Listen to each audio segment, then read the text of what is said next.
చూసారా, తాటికాయ అనమాట. ఏ పని చేసే వాళ్ళకి ఆ పని కరువు అన్నట్టు, పల్లెటూరులో ఉంటున్నా సరే ఈ పని చేస్తున్నా సరే తాటికాయలు తినడానికి కరువు అయిపోయింది. అప్పుడెప్పుడో మా కూతురు వచ్చినప్పుడు ఒక గల్లు ఇచ్చిండు అంతేను. మళ్ళీ ఇంకా నా మాటలే అడిగి నేనే ముగించుకున్నా. ఎందుకని చెప్పి మా నాన్న అయితే ఈరోజు ఎత్తుకొచ్చిండు అనమాట. ఎంత బాగుందంటే అంత బాగుంది. ఇలా చూసారా, చాలా బాగుందనమాట. చాలా అంటే చాలా బాగుంది. ఒకసారి అయితే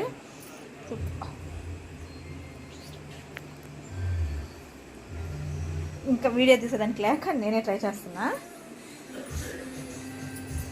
ఇదండి తాటికాయ, చాలా అంటే చాలా బాగుంది. చెప్పా కదా, న్యాచురల్గా ఉండేది. టేస్ట్ విషయానికి వచ్చేసి చాలా చాలా బాగుందన్నమాట. మీరు కూడా తిన్నారా? తింటే తప్పకుండా కామెంట్ చేయండి. Okay, bye.